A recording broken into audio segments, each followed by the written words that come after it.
Hey guys, my name is Scoby. Today I'm going to be showing you how to connect and use an Xbox One controller on your PS4. This is going to be a nice quick and easy tutorial. We're going to be achieving this by using the Cronus Max Plus. You can find links to that in the description down below. I'm going to be showing you step by step how to do everything.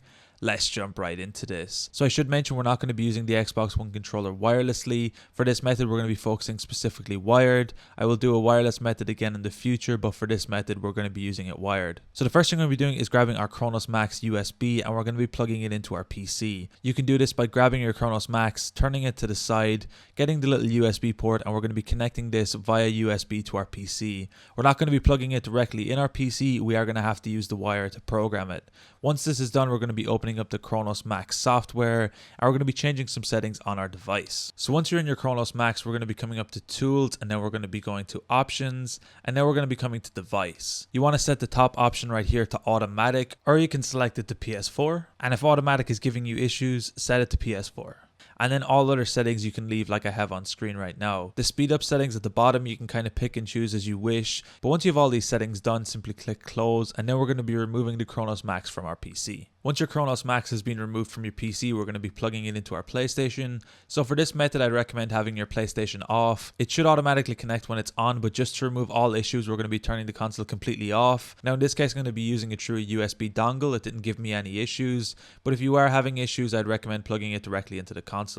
From here we're going to be grabbing our Xbox One controller and plugging it via the USB wire into the Cronus Max, and when we turn on our PS3 you should see that our Xbox One controller is going to turn on automatically. You can see the light's going to come on and you can see everything's going to work just fine. Now just to get a close-up of what the Cronus Max should do when you actually plug it in and turn it on for the first time, you should get this flashing from A to U on your Cronus Max. If you don't get this, I'd recommend going back to your settings and changing it from automatic to just PS4 and see if that fixes your issue.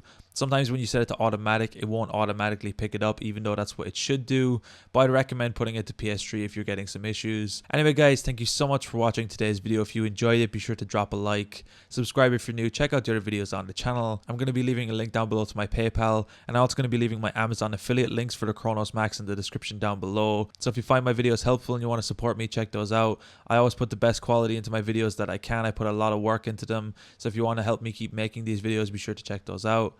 Anyway guys, thank you so much for watching. Until next time, as always, keep it saucy.